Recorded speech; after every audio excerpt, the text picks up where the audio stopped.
नमस्कार मित्रों, मैं doctor Manjeet Singh, assistant professor Hindi. आज के इस महाविशेषांक में हम लोग जो है बीपीएससी 2.0 में कक्षा 11वीं 12वीं के नए पाठ्यक्रम में शामिल एनसीईआरटी को पढ़ेंगे और पूरा पढ़ेंगे, जिसमें आज का जो मुख्य आकर्षण आपको मिलेगा आरोह भाग 1 यानी गद्य और काव्य जो कक्षा 11वीं में है, आरोह भाग 2 काव्य और गद्य कक्षा 12वीं में, वितान किताब चलती है भाग 1 भाग 2 यानी 11 और 12 में, और जनसंचार माध्यम दोनों में।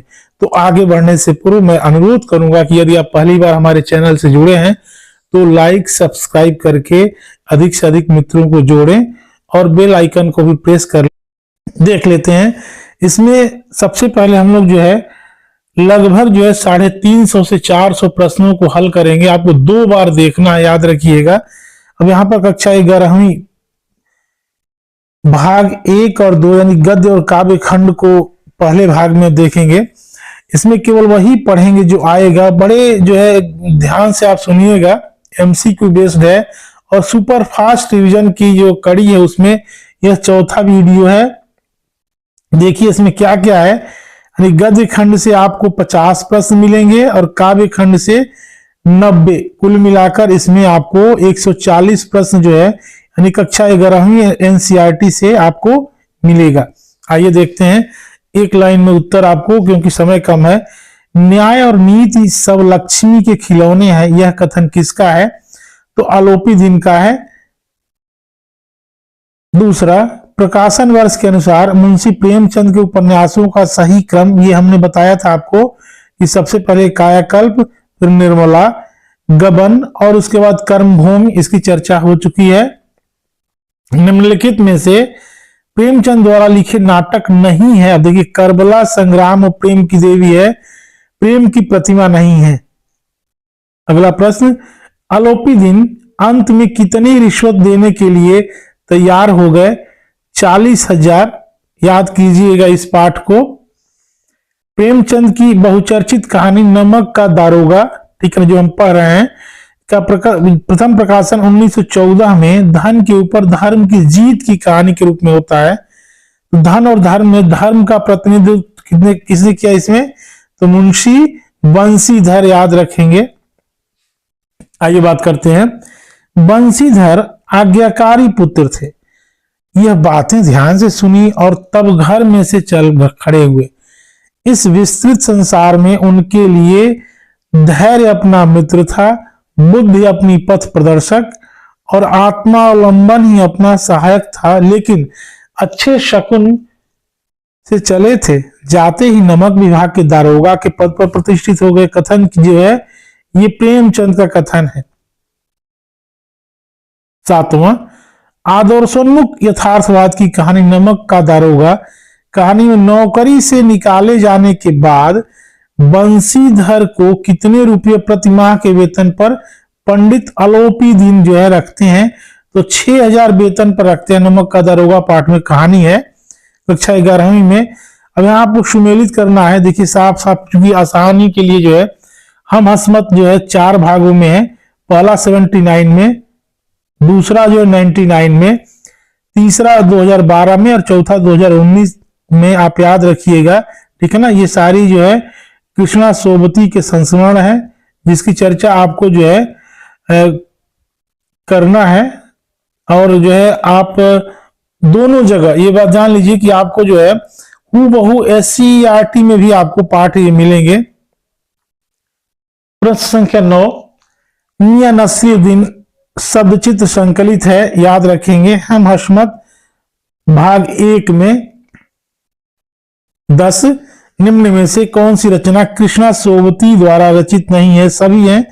हमने जो है देखिए सूरजमुखी अंधेरे के, मार्फत दिल्ली, बुद्ध का कमंडल लद्दाख, जिंदगी नामा, गुजरात पाकिस्तान से गुजरात हिंदुस्तान, चन्ना, समय सरगम, ये लड़की, तो ये सारे जो है ये कृष्णा सोबती की रचनाएं हैं।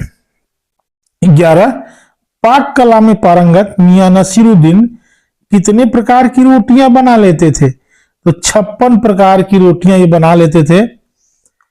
12, मियां नसीरुद्दीन के दादा थे, तो मियां कल्लन नाम का था उनका। अगला प्रश्न, मियां नसीरुद्दीन के पूर्वज कहाँ के बादशाह के यहाँ बावर्ची खाने में काम करते थे? तो आप याद रखिएगा दिल्ली। केवल जो महत्वपूर्ण प्रश्न है उन्हीं प्रश्नों को हम रखें क्योंकि समय कम है आपके पास। 14, सत्यजीत राय की प्रमुख रचनाएं नहीं हैं, सभी हैं, देख लीजिए। प्रोफेसर शंकु के कारनामे, सोने का किला, जहांगीर की स्वर्ण मुद्रा, बादशाही आदि सभी हैं। अगला, ये पाथेर पंचाली फिल्म की शूटिंग का काम कितने साल तक चला था? तो 2.5 साल, याद रखिएगा। 1955 में प्रदर्शित फिल्म में अप्पू की मां कौन थी? तो सरोजया नाम था। अप्पू के साथ 2.5 साल, याद रखेंगे, है ना, ये आ गया। अप्पू के साथ 2.5 साल। साहित्य की कौन सी विधा है? तो संस्मरणात्मक विधा है। अगला देखते हैं, प्रसिद्ध बंगाली उपन्यास पाथेर पंचाली के लेखक कौन है? तो विभूति भूषण बंदोपाध्याय। इसको आप याद रखिएगा। कई पाठ तो हूबहू मिलेंगे आपको, देख लीजिएगा एक बार। पाथेर पंचाली में अप्पू जो 6 साल के बच्चे हैं, इसकी भूमिका किसने निभाई थी? तो सुबीर बनर्जी एक नाम था। अगला प्रश्न 20 नंबर, भारतेंदु ये युग है और द्विवेदी युग के बीच की कड़ी के रूप में प्रसिद्ध बाल मुकुंद गुप्त की प्रमुख रचनाओं के और संपादन के बारे में आप जान लें। देखिए, शिव शंभू के चिट्ठे, खत, खेल तमाशा। संपादन इनका जो है अखबार चुनार, हिंदुस्तान, हिंदी बंगवासी और भारत मित्र, बड़ा इंपॉर्टेंट है ये। 21, शिव शंभू के चिट्ठे पाठ के आधार पर दिल्ली में किस राजा की प्रार्थना पर नादिर शाह ने कत्लेआम रोक दिया था? तो आसिफ जाह, याद रखिएगा। चले आगे। 22, शिव शंभू के चिट्ठे पाठ में सूत्रधार शब्द किसके लिए प्रयोग में लाया गया? तो सूत्रधार इसमें लॉर्ड कर्जन है, ठीक है ना। विदाई संभाषण पाठ में लेखक ने तीसरी शक्ति किसे कहा है? तो इसमें जो ना तीसरी शक्ति जी है, इंग्लैंड की महारानी को ये कहते हैं तीसरी शक्ति। कैसर शब्द किनके लिए प्रयोग किया गया है? तो कैसर जो है ना उस जमाने में जर्मन के शासकों के लिए प्रयोग किया गया है। अगला प्रश्न, लेखक के अनुसार ईश्वर व इंग्लैंड के महाराजा एडवर्ड के बाद इस देश में सबसे ऊंचा स्थान किसका था? तो कर्जन का। ये बहुत बड़ा कमेंट है शिव शंभू के चिट्ठे। 26, शेखर जोशी की कहानी गलता लोहा मुख्य रूप से किस समस्या को उजागर करती है? तो याद रखेंगे, जातिगत भेदभाव की समस्या को यह जो है उजागर करती है। मोहन के अध्यापक का नाम क्या था? त्रिलोक सिंह नाम था इसमें। गलता लोहा कहानी, ठीक है ना, शेखर जोशी की कहानी है। मोहन के पिता बंशीधर क्या काम करते थे इसमें पुरोहित का काम करते थे। अगला प्रश्न 29, तेरे दिमाग में तो लोहा भरा है रे, यह किसने कहा है? तो त्रिलोक सिंह, याद रखिएगा। क्यों इंपॉर्टेंट क्वेश्चन हमने रखा है यहां पे। अगला, मोहन के पिता ने उसे आगे की पढ़ाई के लिए कहां भेज दिया? तो लखनऊ भेज देते हैं बच्चे को पढ़ने के लिए, मोहन को। मनु भंडारी से देख लेते हैं इनकी रचनाओं के बारे में, ये तो आएगा ही। एक प्लेट सैलाब, मैं हार गई, 3 निगाहों की एक तस्वीर, यही सच है, त्रिशंकु, आंखों देखा झूठ, ये सारे कहानी संग्रह थे। इसके बाद जो है उपन्यास देखिए, आपका बंटी, महाभोज, स्वामी, 1 इंच मुस्कान। 1 इंच मुस्कान जो ना इनके पति जो थे राजेंद्र यादव, उनके साथ जो है लिखी थी। पटकथाओं में जो है रजनी हो गया, निर्मला हो गया, स्वामी हो गया, दर्पण हो गया, ये भी जरूरी है। 32, मनु भंडारी की कहानी रजनी जो पाठ में है में अमित को कुल कितने अंक मिले थे? तो 72 अंक मिले थे। 33, अब यह रजनी कोई और मुसीबत ना खड़ी करे, कथन किसका है? तो लीला का कथन है इसमें। 34, इस दुकानदारी को शिक्षा के क्षेत्र में फैली, कथन किसका है? शिक्षा के क्षेत्र में बंद होना चाहिए, जो दुकानदारी शिक्षा में बंद होना चाहिए, ये संपादक का कथन है।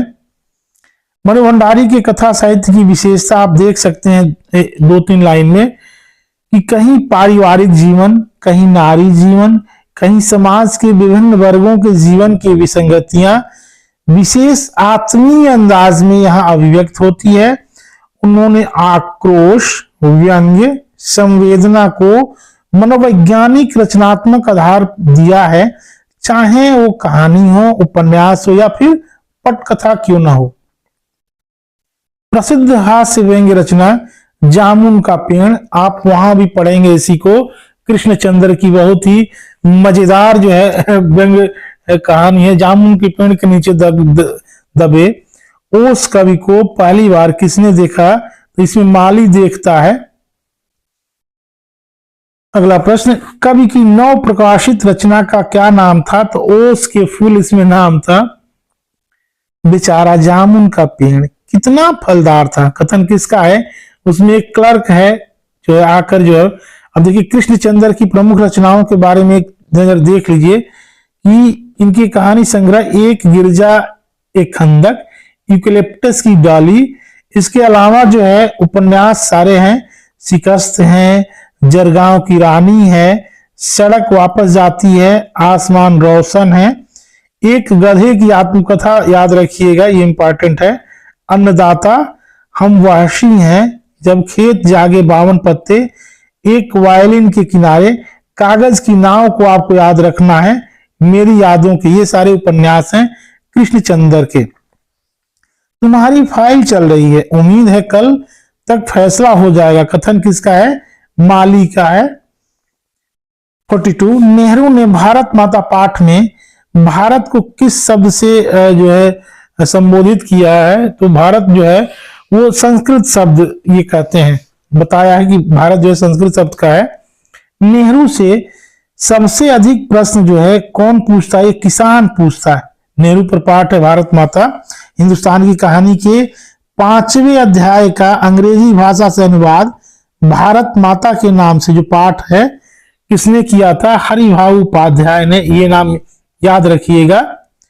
नेहरू जी लोगों से कौन कौन से देशों के बारे में बात करते थे, देखिए चीन, स्पेन, अबिसीनिया, मध्य यूरोप, मिस्र और पश्चिमी एशिया। अगला प्रश्न, भारत माता से उनका मतलब धरती से है, यह किसने कहा, एक जाट किसान कहता है इसमें। नेहरू जी के अनुसार भारत माता किस किस से मिलकर बनती है, तो देश की धरती, नदी, पहाड़, खेत खलिहान और देश के करोड़ों करोड़ों जनता से। 48, देवताले ने यमराज की दिशा कविता के माध्यम से किस खतरनाक स्थिति की ओर इशारा किया है। अब देखिए कवि सभ्यता के विकास की खतरनाक दिशा की ओर इशारा करते हुए कहना चाहता है कि जीवन की विरोधी ताकतें चारों तरफ फैलती जा रही हैं। नेहरू की रचनाओं पर एक नजर डाल लेते हैं कि मेरी कहानी इनकी आत्मकथा है, विश्व इतिहास की झलक और हिंदुस्तान की कहानी, पिता के पत्र पुत्री के नाम, ये हिंदी अनुवाद है जिसका अनुवाद प्रेमचंद ने किया था। हिंदुस्तान की समस्याएं, स्वाधीनता और उसके बाद, राष्ट्रपिता, भारत की बुनियादी एकता, लड़खड़ाती दुनिया आदि ये लेखों और भाषणों का संग्रह है। सच्ची संस्कृति को दुनिया के हर कोने से प्रेरणा मिलती है, लेकिन वह अपनी ही धरती पर पैदा होती है और उसकी जड़ें जनमन में समाई रहती है।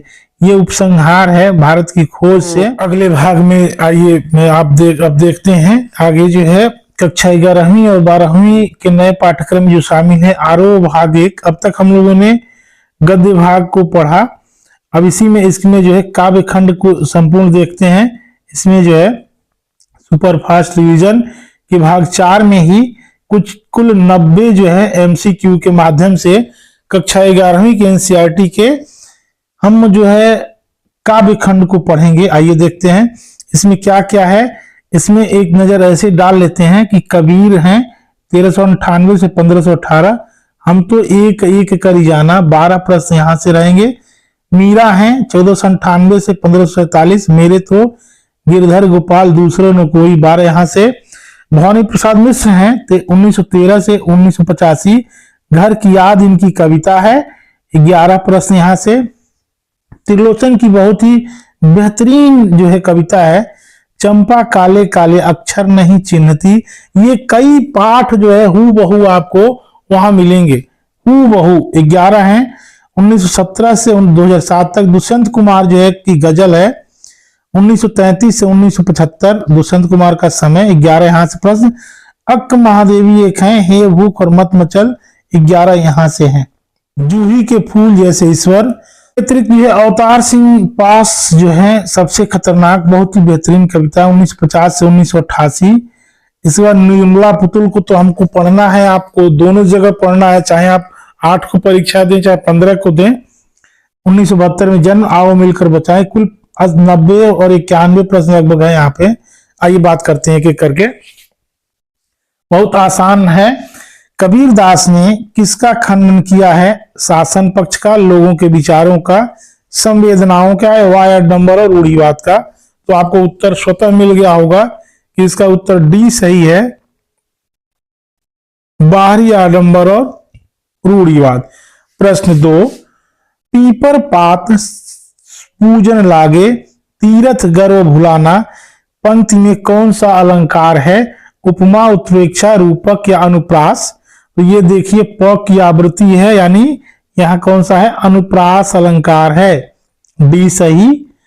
अगला 3, मसी कागज छुओ नहीं कलम गही नहीं हाथ, इसके रचनाकार कौन है?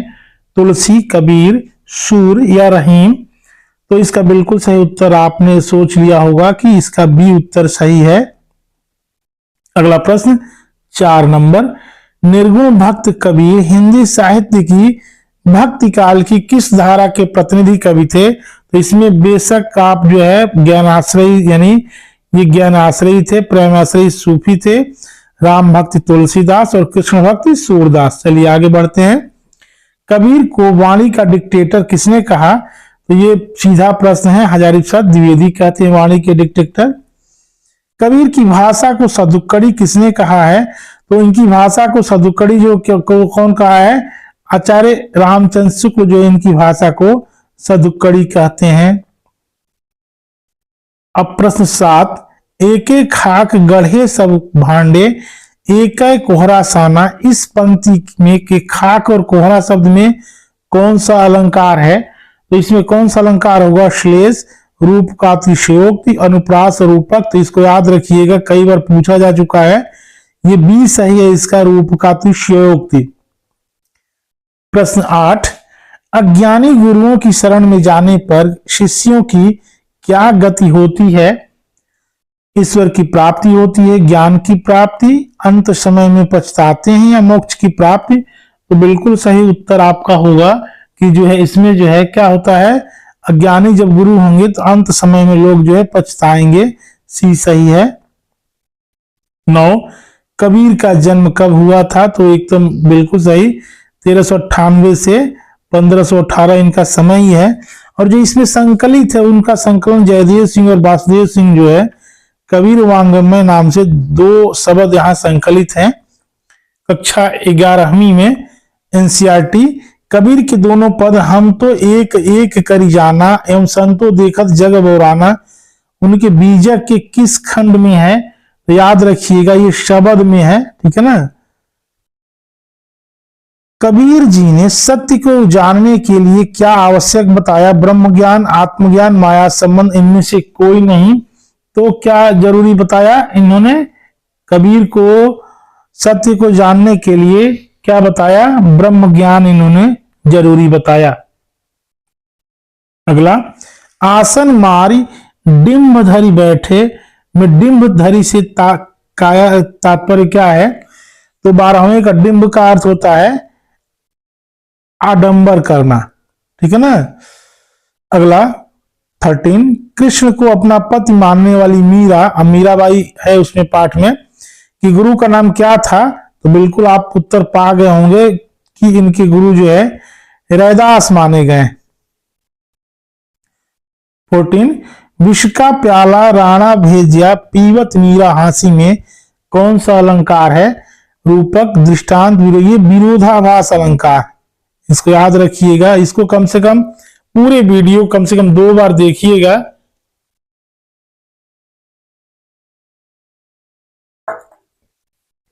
और इसके बाद जो है आपको पेपर हल करना है। चलिए, मीरा कृष्ण की उपासना किस रूप में करती हैं? राधिका अधर्मी समर्पिता पत्नी के रूप में करती हैं, यानी सी सही है। अगला प्रश्न, जीवन के अंतिम दिनों में मीरा कहाँ चली गई थी? तो ये द्वारिका याद रखिएगा, ठीक है ना, द्वारका इसका सही उत्तर है बी। मीरा की कविता में किसकी गंभीर अभिव्यंजना है, ये बताइए, पीड़ा, प्रेम, करुणा या भाव? तो इसका जो उत्तर होगा 17 का, प्रेम की।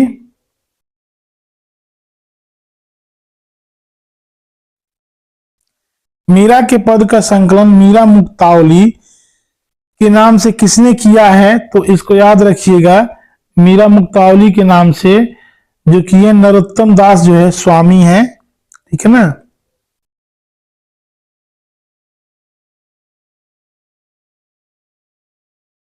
अगला प्रश्न, मीरा के अनुसार ज्ञान प्राप्ति का साधन क्या है? सत्संग, बड़े लोगों का संसर्ग, आम आदमी का संगत, इनमें से कोई नहीं। तो 19 का जो है सत्संग सही है, उत्तर ए। मीरा के काव्य की भाषा मुख्यतः क्या थी? तो भाषा इनकी राजस्थानी मिश्रित ब्रज भाषा याद रखिएगा, 20 का सी। 21, छाड़ी दई कुल की कहानी कहा करी है कोई पंक्ति में? कहानी शब्द जो है इसका अर्थ जो है मर्यादा के रूप में है। अंशुवन जल छींच सींच प्रेम बेली बोई में कौन सा अलंकार है? रूपक अलंकार है। मीरा की प्रसिद्ध रचनाओं के नाम बताएं। मीरा पदावली, नरसी जीरो म्यारो, राग सोठा, मीरा की मल्हार, राग गोविंद, गीत गोविंद, गोविंद टीका, ये सारी रचनाएं आप एक बार देख लीजिएगा, पढ़ लीजिएगा। मीरा की मृत्यु कैसी हुई? तो रणछोड़ दास जी के मंदिर की कृष्ण मूर्ति में ये समाहित हो गई थी। अगला, अब देखिए अगला पाठ आ गया, घर की याद कविता के रचनाकार कौन है बताएं? भवानी प्रसाद, रामनरेश त्रिपाठी, श्यामलाल पांडे, दुष्यंत कुमार। तो इसका सही उत्तर ए होगा, भवानी प्रसाद मिश्र।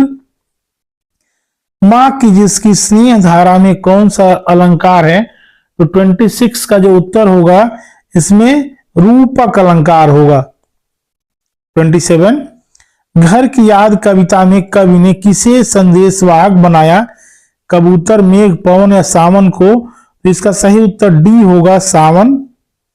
अगला, कवि भवानी प्रसाद मिश्र जेल प्रवास के दौरान क्यों भावुक हो उठते हैं? घर में शादी समारोह था, घर के सदस्यों को याद करते थे, या पुनर्निर्माण करवाना था? तो सीधी सी बात है, घर के लोगों को याद करके जो है वो भावुक हो उठते थे। अगला प्रश्न, भवानी प्रसाद मिश्र मुख्यतः किसका प्रभाव था उनके ऊपर? तो गांधी का प्रभाव था, ये हम लोग पढ़ चुके हैं, तो एक बार और जान लीजिए, गांधी का प्रभाव था। कविता का गांधी के नाम से प्रसिद्ध भवानी प्रसाद मिश्र के पिता जो है किस धार्मिक ग्रंथ का पाठ करते थे? रामायण, गीता, कुरान या महाभारत? तो इसका सही उत्तर जो होगा गीता होगा। 31, घर की याद कविता में कवि ने किस दौरान लिखी थी? तो वो जेल में बंद थे, जेल के प्रवास के दौरान जो है ये घर की याद ये कविता लिखे थे। घर की याद कविता के अनुसार कवि के कितने भाई बहन है ना, कि 4 भाई 4 बहन, तो 4 भाई और 4 बहन, यानी इसका उत्तर जो है पूरी कविता नहीं है, डी है 32 का। अगला प्रश्न, रो पड़े होंगे बराबर 5 वे का नाम लेकर? इस पंक्ति में रो पढ़ने का उद्देश्य जो है उल्लेख किसके साथ है? तो 33 का एक उनके पिताजी के बारे में है। अगला प्रश्न, कवि ने किस आंदोलन में बढ़ चढ़कर हिस्सा लिया था? तो 1942 के भारत छोड़ो आंदोलन में, इस कारण वो जो है 3 वर्ष ये जेल में थे। 35, कुछ लिख के सो कुछ पढ़ के सो, तू जिस जगह जागा सवेरे उस जगह से बढ़ के सो तू। ये पंक्तियां जो भवानी प्रसाद मिश्र रचनावली में संकलित हैं। 36, भवानी प्रसाद मिश्र की रचनाओं के बारे में देख लीजिए एक बार। सतपुड़ा के जंगल महत्वपूर्ण है, सन्नाटा भी जरूरी है, गीत फरोश तो इंपॉर्टेंट है ही, चकित है दुख, बुनी हुई रस्सियां, खुशबू के शिलालेख, अनाम तुम आते हो, इदम नमम। गांधी वाङ्मय के हिंदी खंडों का ये संपादन भी किए थे, इसलिए ये पूरा महत्वपूर्ण है। 37 प्रगतिवादी कवि। अब त्रिलोचन के बारे में बात करते हैं। प्रसिद्ध कविता उनकी है चंपा काले काले अक्षर नहीं चिन्हती में। चंपा किसकी बेटी है? तो चंपा इसमें याद रखिएगा किसकी बेटी है बताएं? तो चंपा जो है सुंदर की बेटी है। 38 देखते हैं। चंपा अपने पति को कहां कभी न जाने देने की सलाह कर देती है, कलकत्ता, मद्रास, बंबई या कानपुर। तो कलकत्ता, वो कहते हैं कि कलकत्ता पे बज्जर गिरे, ऐसे करके उस कविता में है। 39 चंपा के पिता का क्या है? तो ग्वाला है उनके पिता, ठीक है ना, याद रखेंगे। त्रिलोचन की चंपा काले काले अक्षर नहीं चिन्हती कविता किसके अंतर विरोधों को उजागर करती है? वैवाहिक विवाह का, स्वास्थ्य, खेल या शिक्षा। तो शिक्षा व्यवस्था पे इन्हें करारा प्रहार करती है। चंपा स्वभाव से कैसी लड़की है? उसमें है ना कि चंपा नटखट है। कविता जब पढ़ेंगे तो वो नटखट है चंपा स्वभाव से। चंपा काले काले अक्षर नहीं चिन्हती कविता के अनुसार किसकी इच्छा है कि सब जन पढ़ना लिखना सीखे? तो इसमें साफ साफ लिखा है, उसमें कविता जब आप पढ़िएगा तो गांधी बाबा लिखे हैं उस पर, गांधी जी का जो है। अगला प्रश्न 43 प्रतिदिन पशुओं को चराने वाली चंपा कवि के लिखने को क्या कहकर संबोधित करती है? कागज रंगना, कागज चिन्हना, रौंदना या कागज गोदना। तो बिल्कुल डी इसका उत्तर होगा, कागज गोदना। 44 वासुदेव सिंह, जिनका मूल नाम जो है कवि त्रिलोचन के नाम से प्रसिद्ध थे, चंपा काले काले अक्षर नहीं चिन्हती नामक कविता इनकी किस संग्रह में संकलित है? गुलाब और बुलबुल, धरती और घान अमोला। तो धरती याद रखिएगा। 44 का उत्तर जो है बी सही है। इनकी प्रमुख रचनाओं के बारे में देख लेते हैं त्रिलोचन की। धरती, गुलाब और बुलबुल, दिगंत, ताप के तपाए हुए दिन, शब्द, उस जनपद का कवि हूं, अर्घान, तुम्हें सौंपता हूं, चैती महत्वपूर्ण है, अमोला भी जरूरी है, मेरा मैंने जीने की कला, ये काव्य संग्रह। गद्य में देखिए देश काल, रोजना मचा, काव्य और अर्थबोध, मुक्ति बोध की कविताएं और कोशों का निर्माण भी किए हैं ये। आगे देखते हैं। कविताएं रहेंगी तो जीने के सपने भी रहेंगे। भंवर में आश्वासन देते हैं, सपने सभी को लिए उबार लेते हैं, जैसे तैसे झकोरे खाती नाव को। कभी जीवन के साथ हैं, सपनों के संग ही। कविताएं कभी हाथ है कभी पांव है। ये जो है मेरा घर त्रिलोचन जो है यहीं पे संकलित है कविता। हिंदी में सानेट, सानेट जो होता है अंग्रेजी छंद होता है कि स्थापित करने वाले कवि के रूप में ये त्रिलोचन प्रसिद्ध थे। सानेट। कहा तो तय था चिरागा हर एक घर के लिए, पंक्ति में कवि ने किस ओर इशारा किया है? तो 49 का याद रखिएगा, ए सही है। स्वतंत्रता प्राप्ति के बाद खुशियों की ओर जो है ये इशारा किया। समय कम है तो सीधा उत्तर जानिए, इसको 2 बार देखिएगा कम से कम। 50 दुष्यंत कुमार की कविता गजल में चिरागा किसका प्रतीक है? तो चिरागा समाज की सुख समृद्धि का प्रतीक है। ये परिवार नहीं है, समाज, याद रखिएगा। 51 न हो कमीज तो पांवों से पेट ढक लेंगे, पंक्ति में कवि ने भारतीयों की किस मनोवृत्ति पर व्यंग किया है? संतोषी, निर्धनता, भक्ति या संघर्ष। तो 51 का जो उत्तर होगा क्या होगा? ए होगा, संतोषी प्रवृत्ति। दुष्यंत कुमार की गजल कविता किस गजल संग्रह से संकलित है, वहां से उद्धृत है? तो बिल्कुल साये में धूप, बहुत महत्वपूर्ण है इनका। गजल में किसका चलन नहीं है? तुक निर्वाह शीर्षक में, शीर्षक का चलन नहीं रहता है गजल में, यानी बी सही है। 54 ये एहतियात जरूरी है इस बहर के लिए में बहर का अर्थ क्या होगा? तो बहर का अर्थ जो होगा क्या होगा? छंद होगा। 55 वे मुतमईन है में मुतमईन का क्या अर्थ है? कार्य न करना, बेचैनी, आश्वासन या धोखा देना। तो बिल्कुल आश्वस्त करना, ये तो मान लीजिए सबको पता है। 57 गजल में दुष्यंत कुमार ने किसे क्षमा, दया, त्याग, परोपकार जैसे गुणों से संपन्न माना है? तो ये जो है खुदा को, ठीक है ना। अब सीधा उत्तर जान लीजिए, खुदा को आप उत्तर देख लीजिए एक नजर में, 1 सेकंड बहुत है। 58 तेरा निजाम है सिलदे जुबान शायर की, ये एहतियात जरूरी है इस बहर के लिए। पंक्तियां जो है दुष्यंत कुमार की है। दुष्यंत कुमार की प्रमुख रचनाओं प्राय प्रकाश डालने, देखिए सूर्य का स्वागत, आवाजों के घेरे, साय में धूप, जलते हुए वन का बसंत, ये सारे काव्य हो गए। ये जरूरी है एक कंठ विस्पाई, ये गीति नाट्य, छोटे छोटे सवाल, आंगन में एक वृक्ष और दोहरी जिंदगी, ये उपन्यास हो गए। अब इलाहाबाद में अपना साहित्यिक जीवन आरंभ करने वाले दुष्यंत कुमार किस प्रमुख पत्र से जुड़े रहे? तो याद रखिएगा नए पत्ते से। अगला अक्क महादेवी पे आ जाते हैं, किसकी अनन्य भक्त थी? तो अब अयप्पा स्वामी, सरहप्पा स्वामी, कदप्पा स्वामी, इसका सही उत्तर डी है, चन्न मल्लिकार्जुन शिव की अनन्य भक्त थी। अक्क महादेवी किस आंदोलन से जुड़ी रही? महत्वपूर्ण कवित्री थी किस आंदोलन की? तो 62 का जो है वीर शैव, याद रखिएगा, ज्यादा वो करने पर ना कंफ्यूजन हो सकता है, तो वीर शैव आंदोलन से। ये कन्नड़ की मीरा की उपाधि से विभूषित थी अक्क महादेवी। ईश्वर की समानता किससे करती हैं? तो याद रखेंगे सी इसका सही उत्तर है, जूही के फूल से। अगला प्रश्न, अक्क महादेवी की कविता को हिंदी में क्या कहा गया है? वाणी, शब्द, साखी या वचन? तो इसका उत्तर होगा वचन, डी। अक्क महादेवी ने दोनों वचनों का अंग्रेजी से हिंदी में अनुवाद जो है इनके किसने किया है? तो ये महत्वपूर्ण प्रश्न है। 65 का उत्तर आप देख सकते हैं इसमें।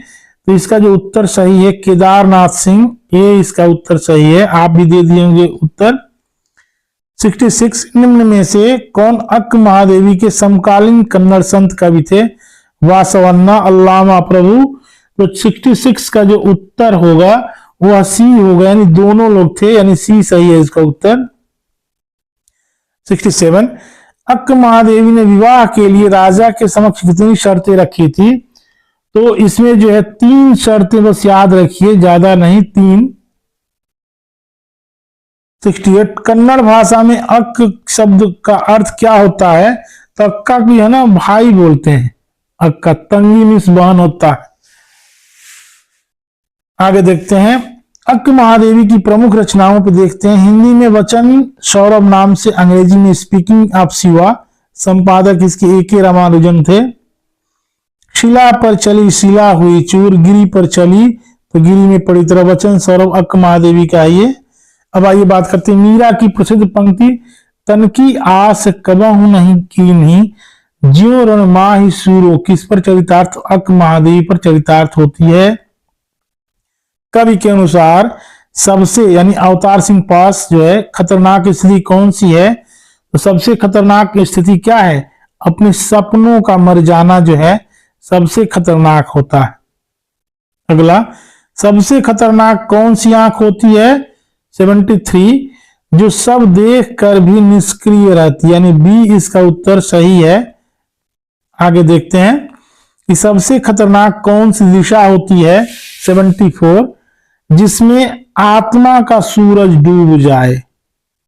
इसको याद रखिएगा, एक एक जो है कम से कम 2 बार देखना है इसको एग्जाम के पहले। 75 अवतार सिंह संधू पास द्वारा प्रयुक्त सपनों का मर जाना किस प्रकार का प्रयोग है? तो इसको याद रखिएगा, 75 में लाक्षणिक प्रयोग है, सपनों का मर जाना।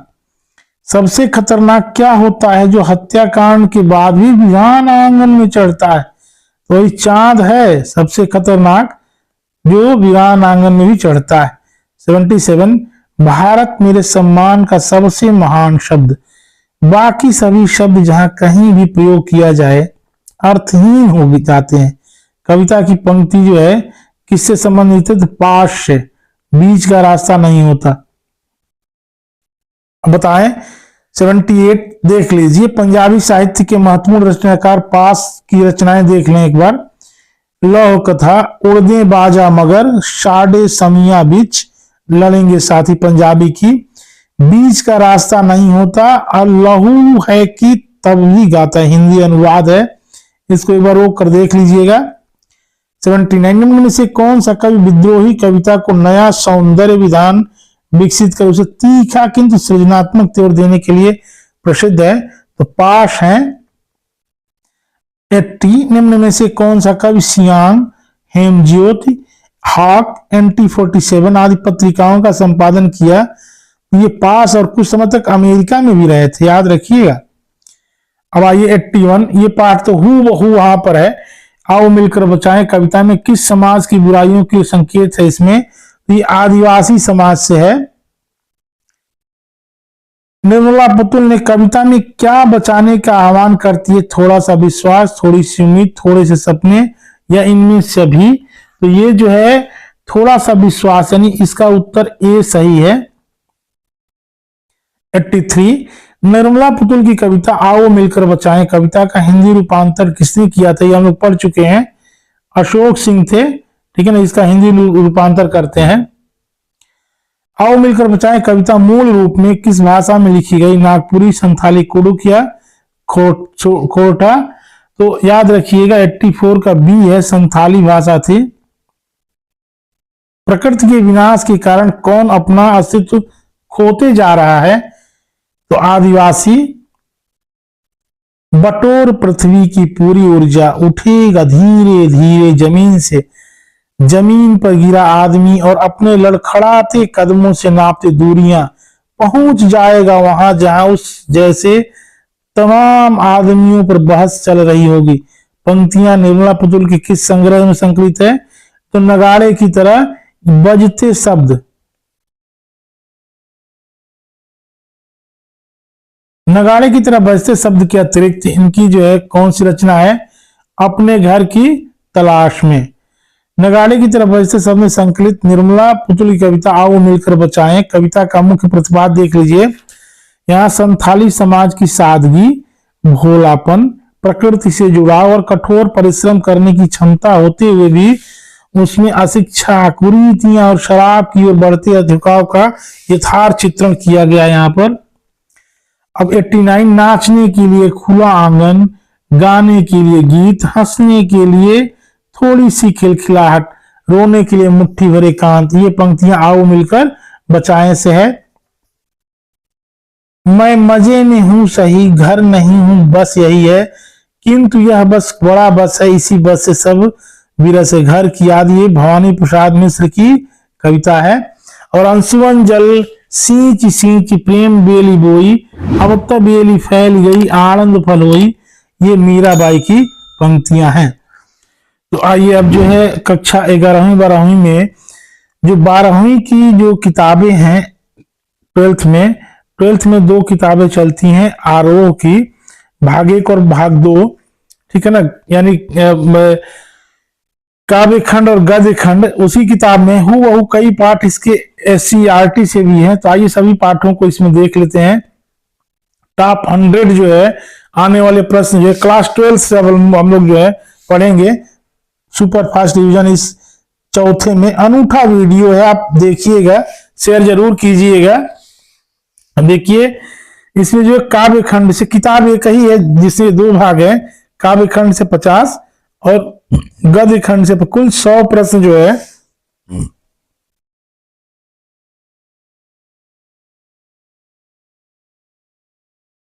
इसमें है। चलिए अब एक नजर पाठ्यक्रम पर डाल लेते हैं, क्योंकि हूबहू आपको मिलेगा। देखिए बच्चन वहां भी पढ़ेंगे आप, हरिवंश राय बच्चन। तो 1907 से 2003 तक आपको जो है बच्चन जी यहाँ मिलेंगे। और आत्म परिचय और एक गीत जो है आप यहाँ 2 कविताएं इनकी जो है मिलेंगी। आलोक धनवा को आप पढ़ेंगे, जिनका जन्म 1948 में, पतंग इनकी बहुत ही महत्वपूर्ण कविता है। कुंवर नारायण है 1927 से 2017 के बीच, कविता के बहाने और बात सीधी 2 कविताएं। रघुवीर सहाय की चर्चा हम कर चुके हैं, 1929 से 1990 इनका समय, कैमरे में बंद, अपाहिज। और ये तो पूरा पाठ हूबहू शमशेर बहादुर सिंह की जो है उषा कविता आप जो है वहीं देखेंगे, हूबहू है। 1911 से 1993। निराला की बादल राग है 1899 से 1961 जो है निराला का समय। तुलसीदास जो है 1532 से 1623 कवितावली उत्तरकांड से, और लक्ष्मण मूर्छा और राम का विलाप। फिराक गोरखपुरी जो है ना उनके रुबाई और गजल है, इनका समय 1896 से 1983 तक। उमाशंकर जोशी जो है 1911 से 1988, ये भी हूबहू है, आप देखिएगा, छोटा मेरा खेत और बगुलों के पंख। इसके अतिरिक्त जो गद्य में है, गद्य में महादेव वर्मा को पढ़ना ही है। 1907 से 1987 समय। भक्ति जो है इनका जो है संस्मरणात्मक रेखा चित्र है। जैनेन्द्र कुमार का जो निबंध है 1905 से 1990 तक बाजार दर्शन। और धर्मवीर भारती का जो है 1926 से 1997 इनका समय काली मेघा पानी दे, ये संस्मरण है। और फणीश्वर नाथ रेणु जिनको आपको पढ़ना है 1921 से 1977 पहलवान की ढोलक, ये बहुत ही मजेदार और बहुत ही भावनात्मक और आंचलिक कहानी है। हजार प्रसाद द्विवेदी का जो है 1907 से 1979 सीरीज के फूल निबंध है। द्विवेदी जी को दोनों जगह पढ़ना है। और ये तो हूबहू आपको पढ़ना है अम्बेडकर को 1891 से 1956। सेम है श्रम विभाजन और जाति प्रथा, मेरी कल्पना का आदर्श समाज।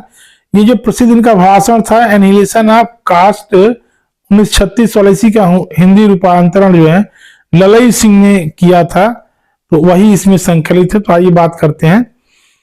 पहला प्रश्न कि आत्म परिचयम एक गीत कविता के कवि हरिवंश राय बच्चन के हालावादी दर्शन की पहचान कैसे करेंगे आप? तो इस पर आप सूफियाना प्रभाव देखेंगे आप। तेरा मेरा का जो है सभी झगड़ा यहाँ काफूर हो जाता है, तो वही हालावाद है।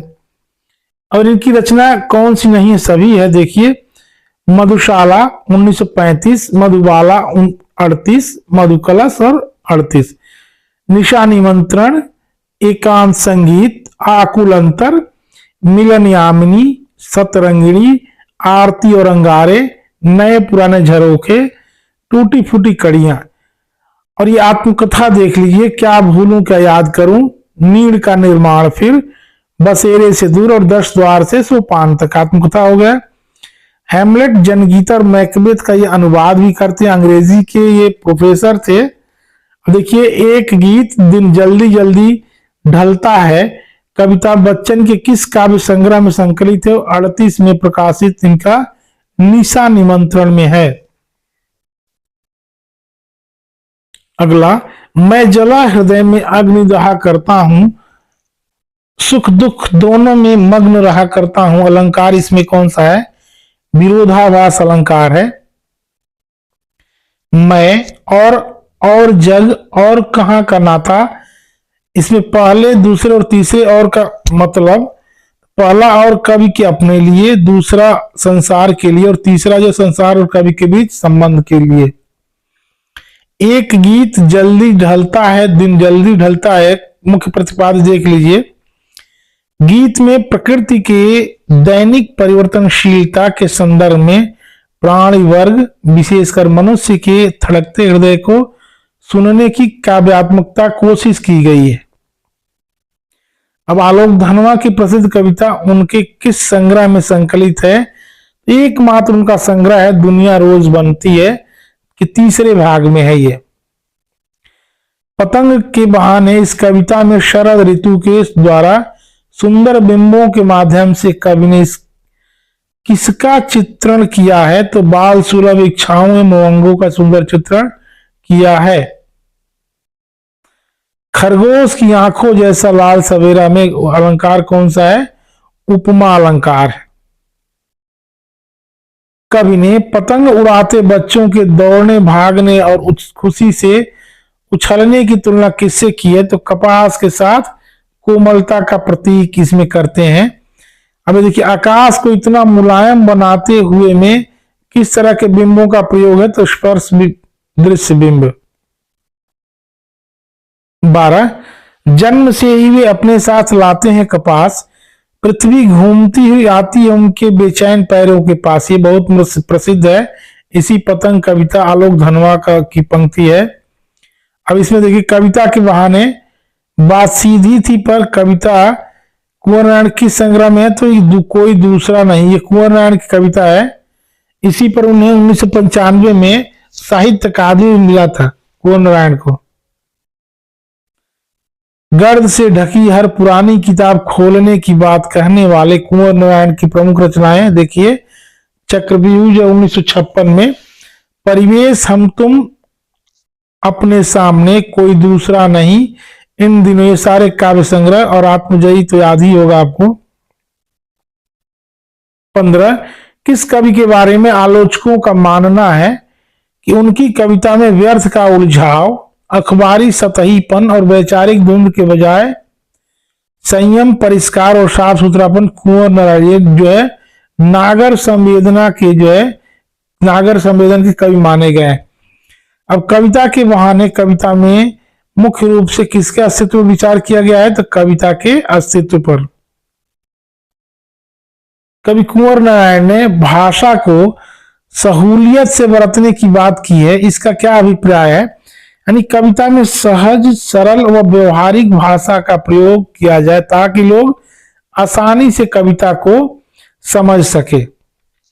आखिरकार वही हुआ जिसका मुझे डर था, जोर जबरदस्ती से बात की चूड़ी मर गई और वह भाषा में बेकार घूमने लगी। जोर जबरदस्ती से बात की चूड़ी मर गई और बेकार, यानी कविता जो बात सीधी थी से है। अगला, अब आइए बात करते हैं कैमरे में बंद अपाहिज, बहुत ही दर्दनाक कविता है। रघुवीर सहाय की किस कविता में संकलित है, तो लोग भूल गए, ठीक है ना। इसी पर 1984 में इन्हें जो है साहित्य अकादमी पुरस्कार मिला था रघुवीर सहाय को। 20, अज्ञे द्वारा संपादित दूसरे सप्तक 51 के महत्वपूर्ण कवि रघुवीर सहाय की रचना नहीं है, सभी हैं। देखिए कौन कौन है, सीढ़ियों पर धूप में, आत्महत्या के विरुद्ध, हंसो हंसो जल्दी हंसो, आया भी है ये है।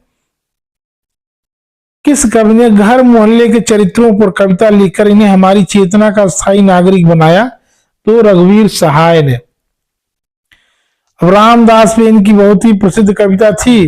लिखने वाले रघुवीर सहाय की कविता कैमरे में बंद अपाहिज करुणा के मुखौटे में छिपी क्रूरता की कविता है। यह वास्तव में किस तरह की कविता है, तो ये व्यंग्य कविता है। दूरदर्शन पे जो लाया जाता है उसको, है ना, पीड़ा के साथ दृश्य संचार माध्यम के संबंध को रेखांकित किया इसमें कैमरे में बंद अपाहिज ने। इस कविता में किस शैली का प्रयोग हुआ है, तो बड़ा नाटकीय शैली है। चित्रात्मकता मिलेगा, प्रश्नात्मक शैली मिलेगी, बार बार क्वेश्चन किया जाता है उस व्यक्ति से, एक अपाहिज से, कि तुम जो है रो, उसकी पीड़ा व्यक्त करने का प्रयास जो है दूरदर्शन के सामने किया जाता है। बहुत ही दर्दनाक कविता है। अब आइए बात करते हैं, यह कविता हूबहू मिलेगी आपको आपके पाठ्यक्रम में। यहाँ भी उषा कविता के रचनाकार कवियों के कवि शमशेर बहादुर सिंह की रचनाएं। अब देखिए, कुछ कविताएं, कुछ और कविताएं, चुका भी हूं नहीं मैं, इतने पास अपने बात बोलेगी काल तुझसे होड़े मेरी।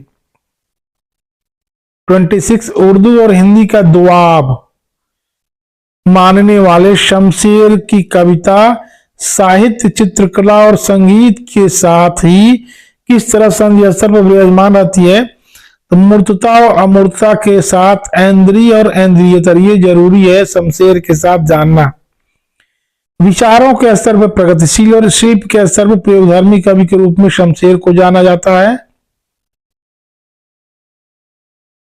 सचेत इंद्रियों का वह कवि शमशेर की कविताओं में उर्दू प्रभाव के कारण शिल्प के स्तर पर किस तरह का परिवर्तन दिखेगा आपको, तो यहाँ जो संज्ञा और विशेषण से अधिक बल यहाँ पर सर्वनाम, क्रिया, अव्यय और मुहावरों पर दिया गया है। कवि जो है सूर्योदय के साथ एक जीवंत परिवेश की कल्पना भी करता है, जो गांव की सुबह से जुड़ता है। वहां सिल है, राख से लिपा हुआ चौका है और है स्लेट की कालीमा पर चाक से रंग मलते हैं। अदृश्य बच्चों के नन्हे हाथ यह किस कविता की है? उषा कविता। कवि ने राख से लिपा हुआ गीला चौका किसे कहा है? भोर के आकाश को। निराला से बात करते हैं कि निराला की प्रसिद्ध कविता बादल राग उनके किस संग्रह में संकलित है? तो अनामिका के 6 खंडों में से यानी 6वें खंड से यहां लिया गया। इसमें लघु मानव आम आदमी के दुख से त्रस्त कवि बादल को आह्वान करता है किस रूप में? क्रांति के रूप में। निराला की प्रमुख काव्य रचना कौन सी है? देखिए, अनामिका, परिमल, गीतिका, बेला, नए पत्ते, अणिमा, तुलसीदास और कुकुरमुत्ता। निराला ने तिरती है समीर सागर पर कविता में समीर सागर के आधार पर किस तरह के इकलौते बिंब का प्रयोग किया है? यहाँ पर विराट बिंब। पूरी कविता में ये जो है यहाँ विराट बिंब है। आप बादल राग एक और जीवन निर्माण के नए राग का सूचक है। इसका संबंध नव निर्माण के लिए किस तरह संगीत के व्यक्त हुआ है? भैरव संगीत याद रखिएगा ये। इसमें निम्न में से किस कवि की कविता उल्लास, शोक, राग विराग, उत्थान पथन, अंधकार प्रकाश का सजीव कोलाज है? तो आप बताइए, बच्चन, महादेवी, पंत या निराला? बताएं इसको। बिल्कुल ठीक है ना। चलिए, आचार्य शुक्ल ने तुलसी की कितनी रचनाओं का उल्लेख किया? तो 12 रचनाएं हैं। रामचरितमानस, विनय पत्रिका, गीतावली, श्री कृष्ण गीतावली, दोहावली, कवितावली, रामज्ञा प्रस्थ। चलिए आगे देखते हैं। तुलसीदास की रचनाओं में भक्त और रचनाकार का द्वंद्व चलता रहता है। इसमें वह संवेदना की दृष्टि से किस ओर झुके हैं? तो संवेदना की दृष्टि से जो है लोक की ओर झुकते हैं और शिल्प की दृष्टि से जो है मर्यादा की दृष्टि से शास्त्र की। याद रखिएगा, तुलसी ने प्रकृति और शासन की विषमता से उपजी बेकारी और गरीबी की पीड़ा का यथार्थपरक चित्रण कहाँ किया है? कवितावली के उत्तर कांड में, खेती न किसान वाली कविता। अब इसी में धूत कहो अवधूत कहो के आधार पर तुलसी समाज की किस स्थिति का वर्णन करते हैं? भक्ति की गहनता और सघनता में उपजे भक्त हृदय के आत्मविश्वास का यहाँ आपको सजीव चित्रण मिलेगा, जिसमें समाज में व्याप्त जात पात और धर्म के विभेदक दुराग्रहों के तिरस्कार का साहस आप में यहाँ पैदा होता है।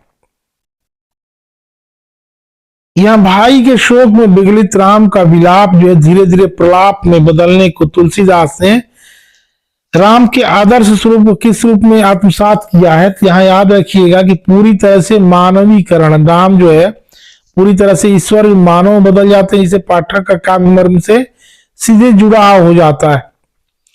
प्रभु प्रलाप सुनि कान विकल, भय बानर निकर, आई गयो हनुमान जी करुणा महावीर रस। यहाँ सोठा छंद में करुणा की किस रस रविया बताई गई है?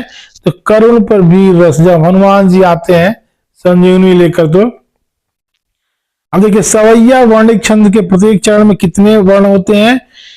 ये प्रसिद्ध मत गैंद सवैया, मालती सवैया, प्रत्येक चरण 22 से 26 वर्ण।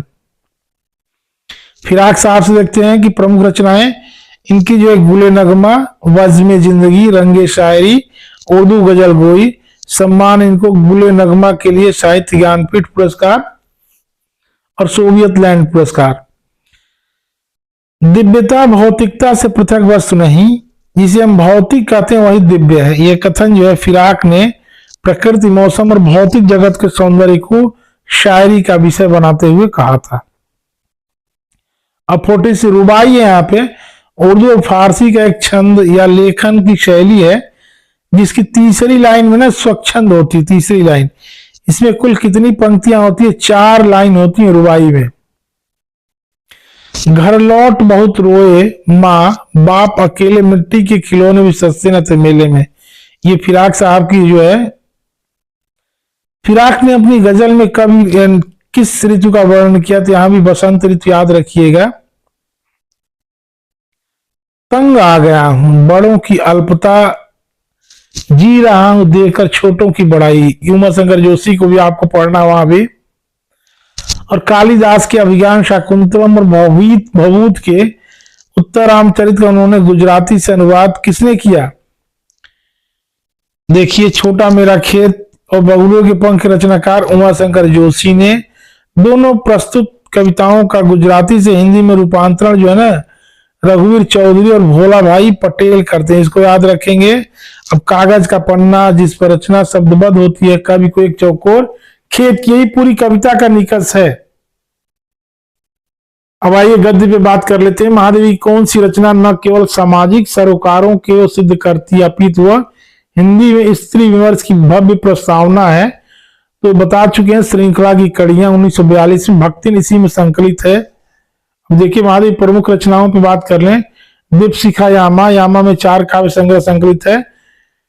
इसके अलावा श्रृंखला की कड़ियां, आपदा, संकल्पिता, भारतीय संस्कृति के स्वर, इसी निबंध संग्रह, अतीत के चलचित्र, स्मृति की रेखाएं, पथ के साथी और मेरा परिवार, संस्मरण या रेखा चित्र। 53 महादेवी वर्मा ने उम्र में 25 वर्ष बड़ी थी जो सेविका, भक्ति नाम था, मूल नाम उसका लक्ष्मी या लक्ष्मी था। कुल 4 परिच्छेदों में इसमें विभक्त कर की है। और मूल रूप से क्या है इसमें आप देख लीजिए। अशिक्षा, अंधविश्वास, विधवा समस्या, वो लड़के लड़कियों में भेदभाव। चौथे परिच्छेद में लेखिका के घर जो है ये जाती हैं। भक्तिन के जीवन के संबंध निम्न में से असंगत परिच्छेद आप देख लीजिए, सभी सही है। इसको याद रखिएगा। पहले परिच्छेद में भक्तिन के जन्म और उसकी शादी एवं पिता की मृत्यु होती है। दूसरा परिच्छेद 36 साल की, इसमें बताती है भक्तिन की शादीशुदा जिंदगी, कला और पति की मृत्यु। तीसरे में बड़ी बेटी इसकी विधवा हो जाती है, तीतरबाज दामाद निकलता है, आर्थिक बदहाली। चौथे में जो सन्यासिनी और लेखिका की सेवा में लग जाती है। अब जैनेन्द्र कुमार की रचनाओं पे देख लें। परख, अनाम स्वामी, सुनीता, त्यागपत्र, कल्याणी, जयवर्धन और मुक्तिबोध, ये उपन्यास हो गया इनका। वातायन, एक रात, 2 चिड़िया, फांसी, नीलम देश की राजकन्या, पाजेब, अपना अपना भाग्य और तत्सत, ये कहानी संग्रह। इसको एक बार रोक के पढ़ लीजिएगा। यथार्थ को अंतिम सत्य के रूप में ओढ़कर जो अपने को विवश मान बैठ सकता है वही तो असमर्थ है। ये कथन जो है जैनेन्द्र कुमार का है। जैनेन्द्र कुमार को हिंदी में सशक्त मनोवैज्ञानिक उपन्यासकार के रूप में प्रभुत प्रतिष्ठा कैसे मिली? 2 जो है परख और सुनीता के, यानी 1937 में प्रकाशित त्याग पत्र के बाद जो है ये मिला इनको प्रतिष्ठा। जैनेन्द्र कुमार किससे अधिक प्रभावित थे? तो गांधी से अधिक प्रभावित थे। जैनेन्द्र के प्रसिद्ध निबंध बाजार दर्शन में मुख्य रूप से किन भावों का ये है? इसमें गहरी वैचारिकता मिलेगी और साहित्य सुलभ दालित्य का। लेखक अपनी पत्नी के साथ ये बाजार जाते हैं और वो आकर्षण देखते हैं। अब इस पाठ में भगत जी के व्यक्तित्व का कौन सा सशक्त पहलू उभर कर इनके सामने आता है? तो बड़े संयमी है भगत जी। बाजार के आकर्षण जादू से अप्रभावित होकर समाज को प्रेम, सौहार्द, भाईचारे और सद्भावना का संदेश देते हैं और समाज में शांति स्थापित करने में मददगार होते हैं। बच्चे वाक चूरन बांट देते हैं ये। अब धर्मवीर भारती की रचनाओं पे देख लें। इनकी कविता संग्रह कनुप्रिया, 7 गीत वर्ष, ठंडा लोहा याद रखिएगा। कहानी संग्रह तो बंद गली का आखिरी मकान प्रसिद्ध है ही। उपन्यास जो है सूरज का 7वां और गुनाहों का देवता। अंधायुग गीत नाटक की बात हम कर ही चुके हैं। पश्यंती, कहानी अनकहानी, मानव और मूल साहित्य याद रखिएगा। ठेले पर हिमालय तो याद रखना ही है। पद्मश्री, व्यास सम्मान और धर्मयुग का लंबे समय तक इन्होंने पद्मश्री सम्मान मिला है। धर्मयुग का लंबे समय तक इन्होंने संपादन किया। धर्मवीर भारती किस उपन्यास में फिल्म बन चुकी है? तो सूरज का 7वां घोड़ा याद रखिएगा। बड़ी से बड़ी बात को बातचीत की शैली में कहते हुए सीधे पाठकों के मन को छू लेने वाले सहज और आत्मीय रचनाकार धर्मवीर भारती ने अपने संस्मरण काले मेघा पानी दे में किसका चित्रण किया है? तो लोक प्रचलित विश्वास और विज्ञान के द्वंद्व का जो है यहाँ सुंदर चित्रण मिलेगा। अगला 64 काली मेघा पानी दे संस्मरण में मेढक मंडली यानी बच्चों की मंडली के सदस्यों की औसत आयु जो है 10 से 12 से 16 से 18 साल तक थी।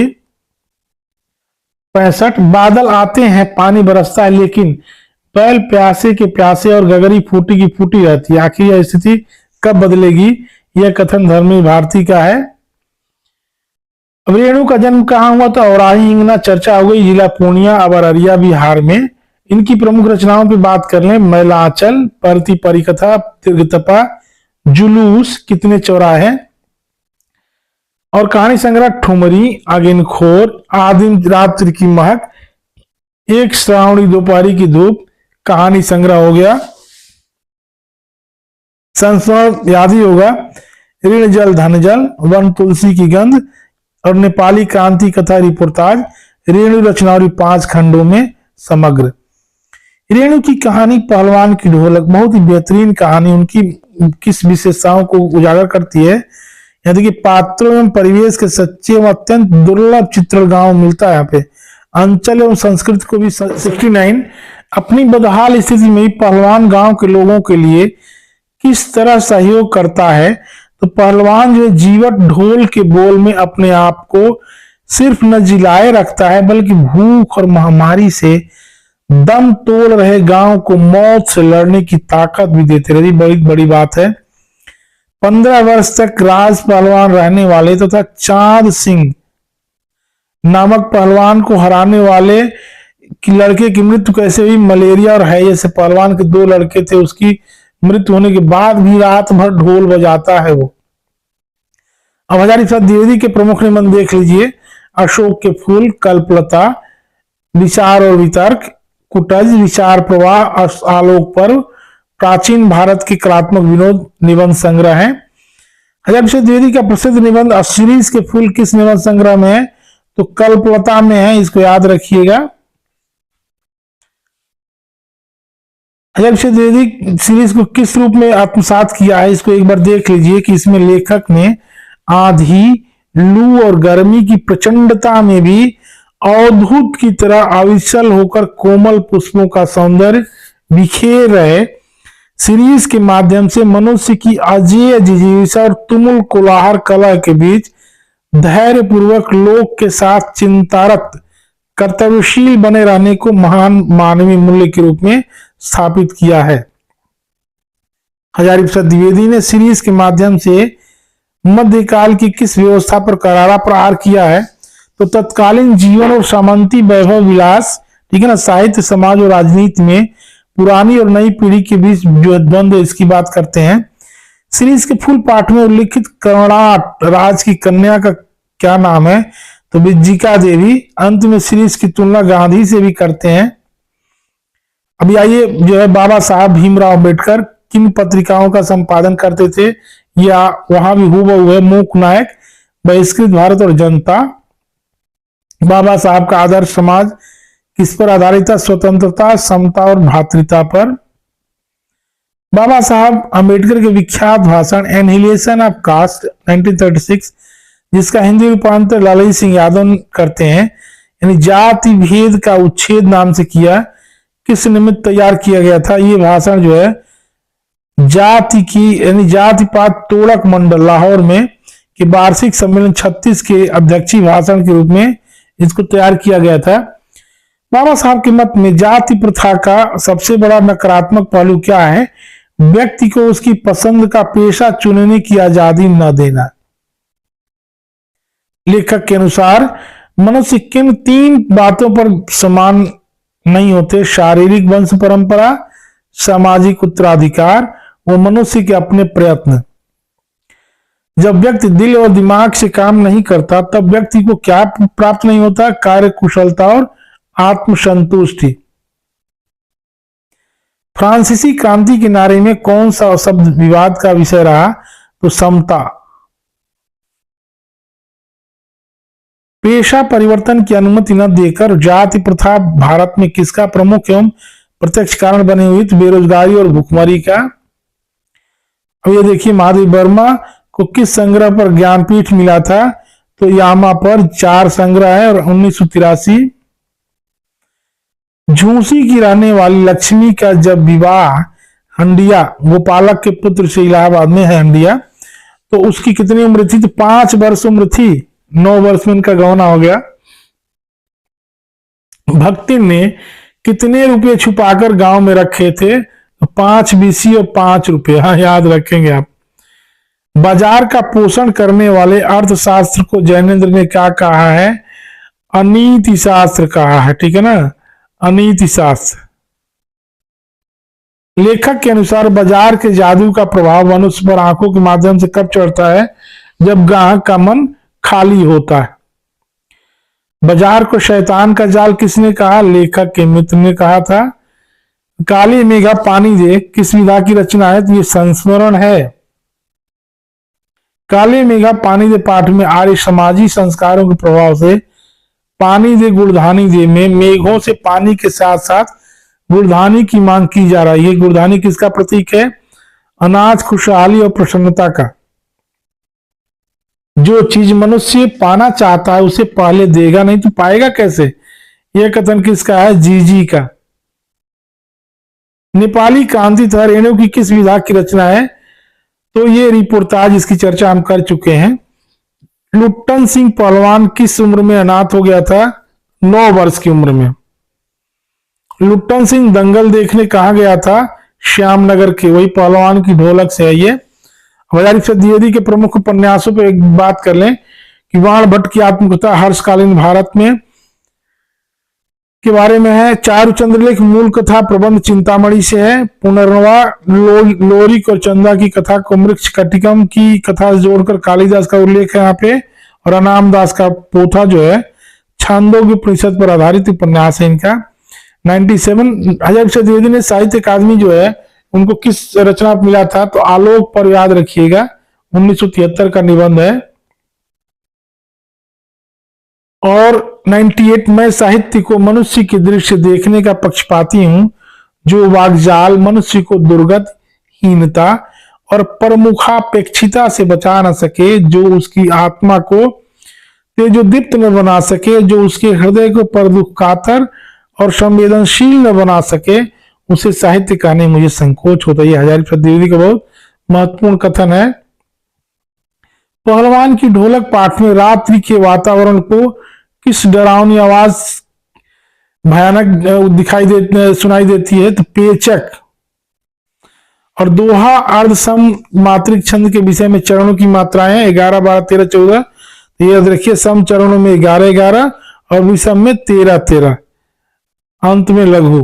तो इस क्रम में आइए जो है अब जो है एनसीईआरटी में पाठ्य पुस्तक वितान लगी है। उसमें वितान से यानी भाग 1 और भाग 2 का निकष जो है इस वीडियो में सभी पाठ जो आपको मिलेंगे। आइए देखते हैं इसमें। सुपरफास्ट कुल 50 प्रश्न जो है यानी कक्षा 11वीं और 12वीं से कुल 50 वितान की 2 किताबों से आप देख सकते हैं कि वितान भाग 1 जो कक्षा 11 में चलती है पूरा 25 और वितान भाग 2 कक्षा 12वीं में चलती है कुल 25। महत्वपूर्ण जो है पाठ के बारे में देख लें। इसमें पहला भारतीय गायिकाओं में बेजोड़ लता मंगेशकर 1929 से 2022, कुमार गंधर्व इसके रचनाकार। ये कहानी है। राजस्थान की रजत बूंदे आपको यहां भी पढ़ना। अनुपम मिश्र है, आत्मकथात्मक उपन्यास का अंश यहाँ पे है। इसके अतिरिक्त जो है सिल्वर वेडिंग के अलावा जो है आलो अंधारी आपको मिलेगा, बेबी हलदार का आत्मकथा अंश। और सिल्वर वेडिंग जो मनोहर श्याम जोशी की कहानी।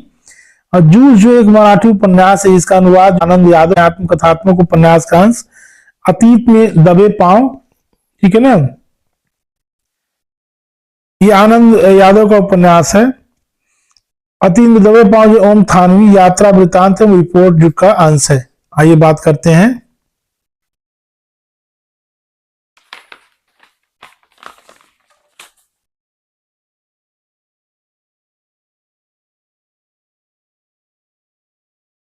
चलिए,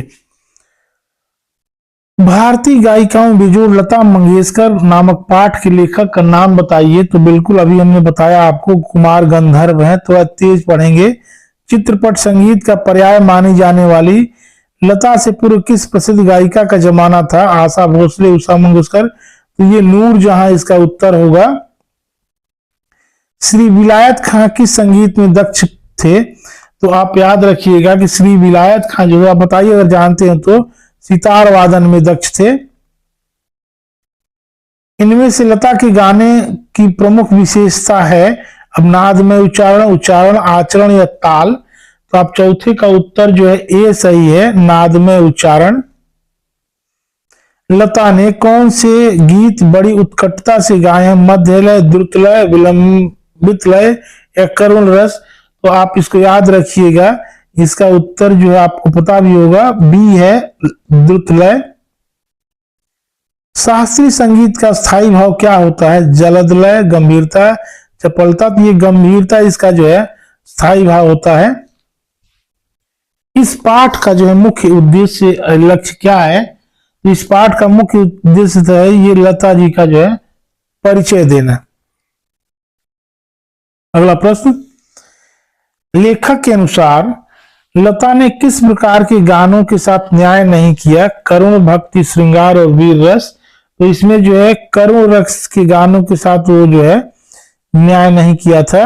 अब देखिए, राजस्थान की रजत बूंदे नामक पाठ के लेखक का नाम हमने आपको बता ही दिया था कि अनुपम मिश्र हैं।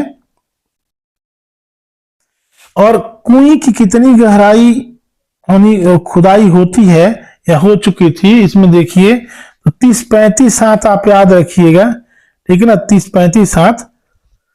चिलमबाजी शाब्दिक अर्थ चिजारो अपने सिर पर किस प्रकार का टोप पहनते थे? तो ये उपयुक्त में से कोई नहीं, इसमें है ही नहीं। चलिए आगे देखते हैं। 12, बड़े कुओं में पानी कितनी गहराई पर निकलता है? तो 12वें का आप याद रखिएगा कि जो है 150-200 हाथ पर जो है पानी जो है निकलता है बड़े कुएं पर।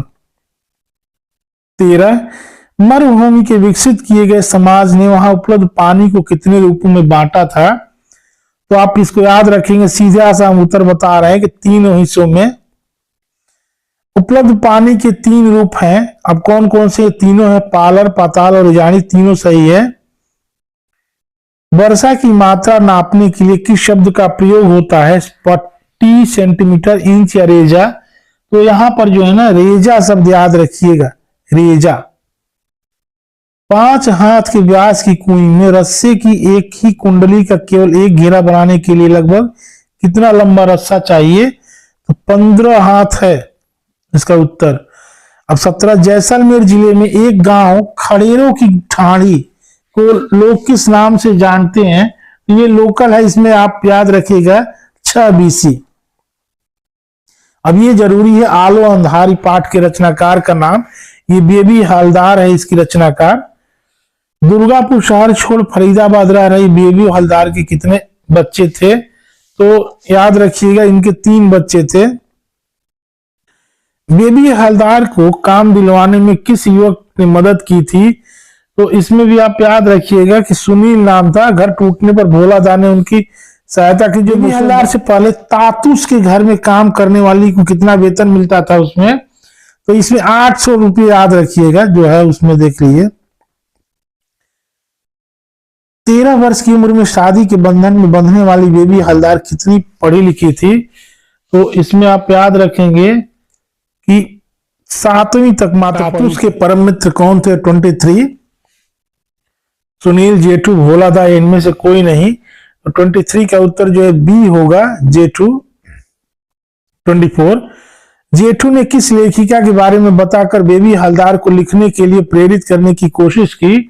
तो इसमें आशा पूर्णा देवी का नाम आप लोग याद रखिएगा। 25, मूल रूप में बांग्ला में लिखी आलो अंधारी का हिंदी अनुवाद किसने किया था? तो इसको याद रखेंगे कि प्रबोध कुमार ने, ठीक है ना, प्रबोध कुमार।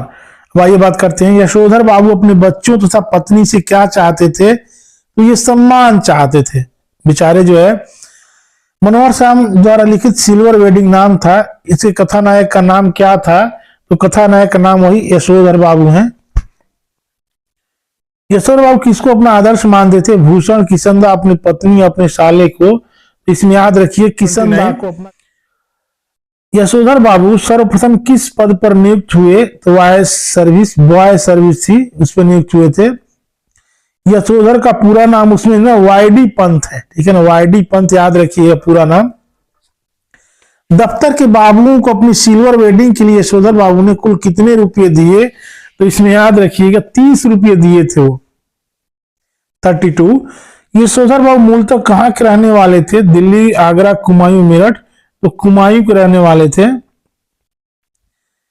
33। यशोधर बाबू जुड़े हुए थे किससे? पुरानी परंपराओं से जुड़े हुए थे, ठीक है ना। 33 का उत्तर जो है पुरानी परंपराओं से। 34 जूझ पाठ पे आ गए हम लोग। आनंद साहब के कक्षा मॉनिटर का क्या नाम था? तो आप याद रखिएगा कक्षा मॉनिटर जो है इसके बसंत पाटिल थे। जूझ उपन्यास मूलतः किस भाषा की है? तो हम बता चुके हैं मराठी भाषा में है। जूझ के कथानायक का क्या नाम बताया गया है? आनंदा, दत्ताजीराव मोहन या कमल आनंद। तो 36 का जो उत्तर होगा आनंदा होगा। पढ़ाई के लिए लेखा अपनी मां के साथ किसके पास गया था? तो 37 का ये याद रखिएगा दत्ताजीराव के पास।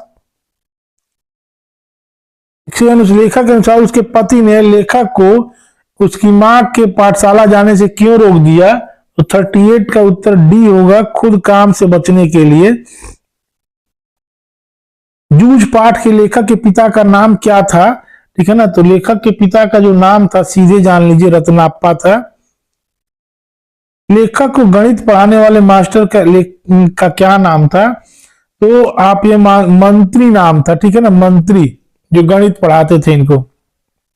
जूझ कहानी से लेखक की किस प्रवृत्ति का उद्घाटन होता है? आप यहाँ पे तो यहाँ संघर्षमयी प्रवृत्ति का उद्घाटन जो है अतीत में दबे पांव नामक पाठ में उल्लिखित दाढ़ी वाली मूर्ति का नाम क्या था? तो याजक नरेश। ओम थानवी का बहुत प्रसिद्ध पाठ है ये। मोहनजोदड़ो हड़प्पा से प्राप्त हुई नर्तकी की मूर्ति किस राष्ट्रीय संग्रहालय में रखी हुई है?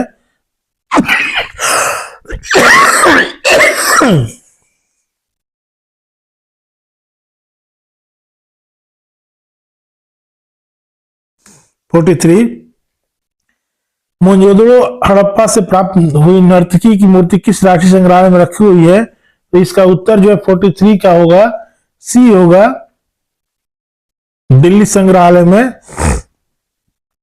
अगला 44 मोहनजोदड़ो घरों में टहलते हुए लेखक ओम थानवी को किस गांव की याद आती है? तो कुलधरा याद रखिएगा। 45 मोहनजोदड़ो खुदाई में पंजीकृत चीजों की संख्या कितनी थी? तो पंजीकृत चीजों की संख्या जो है 45 का उत्तर जो है ये होगा 50,000 से अधिक।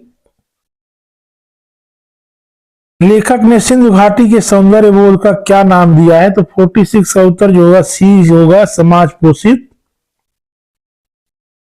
मोहनजोदड़ो नगर कितने क्षेत्रफल में फैला हुआ था? तो 47 का बी होगा, 200 हेक्टेयर याद रखिएगा।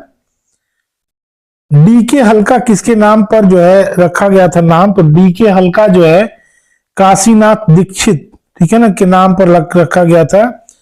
और आरडी खाला रमन जी यहाँ पर किस वर्ष आए थे? तो 49 का ए होगा 1922 में। और 50 जो है वास्तुकला, मोहनजोदड़ो की वास्तुकला की तुलना किस नगर से की गई है? तो चंडीगढ़ से। अंतिम कड़ी में जो है इस कड़ी में जो अभिव्यक्ति और माध्यम जो है किताब है कक्षा 11वीं और 12वीं में, उस पर हम बात कर लें तो इससे जो है सभी पाठ हम एक साथ इसमें भी देख लेते हैं कि सुपरफास्ट रिवीजन भाग 4 में टॉप 50 जो आने वाले प्रश्न इसके, इसमें देखिए भाग 1 में जनसंचार माध्यम, पत्रकारिता, विभिन्न माध्यम, लेखन, 2 में विशेष लेखन कैसे बनती है कविता, नाटक, व्याकरण वगैरह की बात है इसमें। डायरी लिखने कैसे है, पटकथा, काफी कुछ है इसमें, कहानी, रेडियो नाटक, नया प्रत्याशित विश्व लेखन, कार्यालय लेखन, स्ववृत्त लेखन, यानी बहुत कुछ चीजें हैं। चलिए आइए बात करें सीधे प्रश्न पे। पत्रकारिता में बीट किसे कहते हैं? सीधा उत्तर हम बताएंगे आपको, ठीक है ना। तो बीट जो होता है संवाददाताओं में उनकी रुचि और क्षमता के अनुसार जो है कार्यों के विभाजन को बीट कहा जाता है। अगला, मुद्रित माध्यम की क्या विशेषता है? तो ये सभी है, जिसे छपे हुए शब्दों में स्थायित्व, अपनी गति, सीमा, समय, कहीं भी पढ़ने की सुविधा, विश्वसनीयता और संग्रह संदर्भ बहुत उपयोगी। तो ये जो है सभी हो गया। तीसरा, संपादक का क्या कार्य है? तो इसमें जो रिपोर्टर से जो समाचार मिलता है उसको त्रुटिहीन बनाना जो है संपादक का काम है। स्टिंग ऑपरेशन क्या होता है, सीधा उत्तर जानिए कि जैसे छिपे हुए कैमरे के माध्यम से गैर कानूनी, असामाजिक और आपत्तिजनक गतिविधियों को प्रकाश में लाना जो स्टिंग ऑपरेशन कहलाता है। इंटरनेट पत्रकारिता क्या है, तो इंटरनेट पत्रकारिता सेम है कि इंटरनेट द्वारा त्वरित गति से समाचारों, सूचनाओं का प्रसारण जो इंटरनेट पत्रकारिता होती है। अगला, अब देखिए बीट रिपोर्टिंग को समझाइए। तो बीट रिपोर्टिंग जो है छठवां, ये देखिए इसका सी सही है, पत्रकार द्वारा अपने कार्य क्षेत्र से संबंधित घटनाओं की रिपोर्ट भेजना जिनके लिए वह स्वयं जिम्मेदार व जवाबदेह होगा। सातवां, इलेक्ट्रॉनिक माध्यम की लोकप्रियता का कारण क्या है, तो सभी हैं इसमें। अब देश विदेश की घटनाओं की शीघ्र जानकारी मिल जाती है, पढ़ने, सुनने और देखने की सुविधा, घटनाओं को व्यापक परिदृश्य में देखने की शक्ति मिलती है। अब ड्राई एंकर, ये भी जरूरी प्रश्न है। अब ड्राई एंकर जो होते हैं वो संवाददाताओं से जानकारी को ना दृश्यों के बगैर बताते हैं शुरू में ही। अब देखिए नौवां, संपादन के सिद्धांत में शामिल है। तो संपादन के सिद्धांत में ये शामिल है कि तथ्यों एवं घटनाओं की सटीक और सही जानकारी अपने पूर्वाग्रहों से मुक्त होकर देना।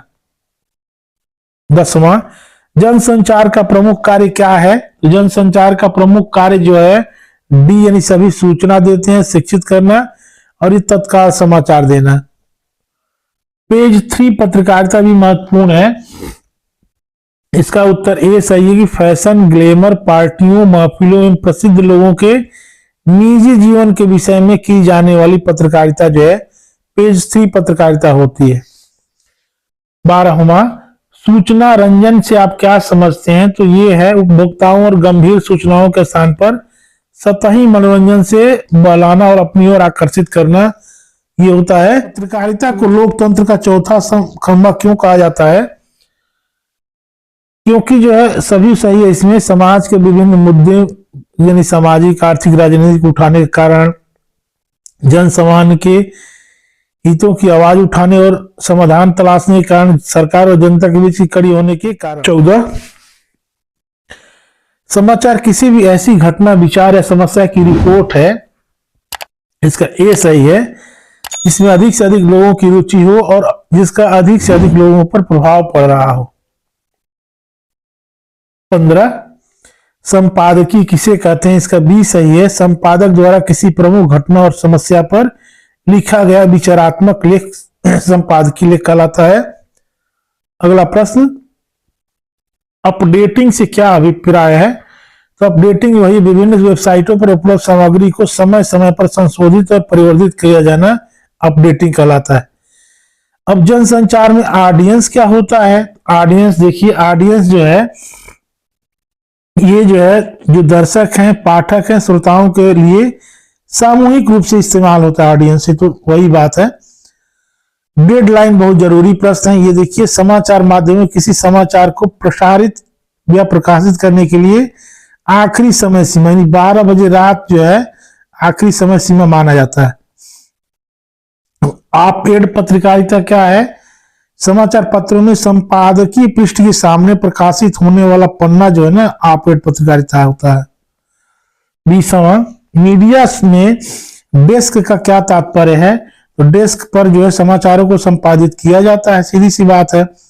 न्यूज पे किसे कहते हैं, 21 ये है, लेख में या फीचर में उस ताजा घटना का उल्लेख जिसके कारण वो मुद्दा चर्चा में आ गया हो। 22 पीत पत्रकारिता जरूरी है। 22 का ए है, पाठकों को लुभाने के लिए झूठी अफवाहों, व्यक्तिगत आरोप प्रत्यारोप, प्रेम संबंधों, भंडाफोड़ और फिल्मी गपशप को समाचार की तरह प्रकाशित करना पीत पत्रकारिता। फ्रीक्वेंसी मॉड्यूलेशन और टेलीविजन एफएम ये सभी सही है, डी सही है इसमें। फ्रीलांस पत्रकार क्या होते हैं, तो सी, अपनी इच्छा से किसी समाचार पत्र को लेख, समाचार या फीचर प्रकाशन के लिए देते हैं। समाचार के 6 का कार्य आपको याद रखना है। क सही है, बहुत जरूरी है ये। 26 देखते हैं, फीचर किसे कहते हैं? क्या होता है फीचर? का उत्तर है फीचर एक सुव्यवस्थित, सृजनात्मक और आत्मनिष्ठ लेखन है।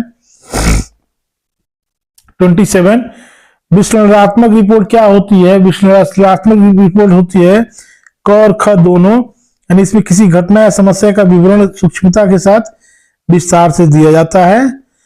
रिपोर्ट अधिक विस्तृत होने पर कई दिनों तक किस्तों में प्रकाशित की जाती है। खोजी रिपोर्ट किसे कहते हैं? ये सही है। इसमें अनुपलब्ध तथ्यों को गहरी छानबीन कर सार्वजनिक किया जाता है। इन डेप्थ रिपोर्ट क्या होती है? 29 का सी सही है। सार्वजनिक रूप से प्राप्त तथ्यों की गहरी छानबीन कर उसके महत्वपूर्ण पक्षों को पाठकों के सामने लाया जाता है।